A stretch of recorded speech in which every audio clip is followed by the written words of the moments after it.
So I started playing guitar at 10. Before that, I was playing trombone, very similar instrument. And I really wanted to play guitar.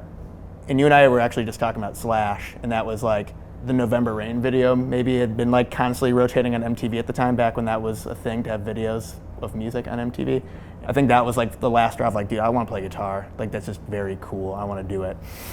And I was a pretty bad student at that moment, so I had to like show my dad I could get all B's on a report card. So I got all B's, and then he took me to, it was a guitar shop that probably doesn't exist anymore in Evanston, and it was like an all-used shop, and they had a Barclay Bobcat 2 and a matching Barclay amp.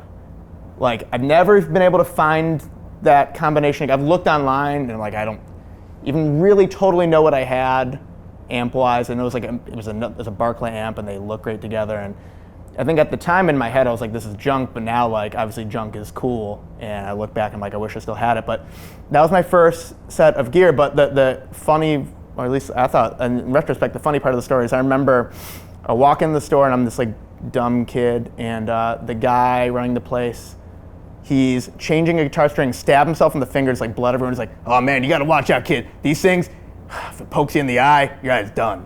That's when I immediately learned that guitar strings are very sharp. And then I got the guitar and amp, and from there, I somehow got a gig playing guitar for money. I use Reverb. Actually, like I bought a lot of gear for my studio lately there. I've actually gotten some, I've been playing, which I know Sun purists do not like these, but I really like the reissue Sun, the Fender reissue Sun heads. So I've gotten all of my backups, because we have like two rigs. We'll have like a rig for Europe and like the UK, and basically an international rig. We'll have one here, and then I need like also a backup amp for if like my main amp craps out, which it happens once in a while. So I've bought pretty much all of my backups, like 2 or 3 of my backups off Reverb. B15 for my studio, Retro 176 compressor that I use a lot in my studio.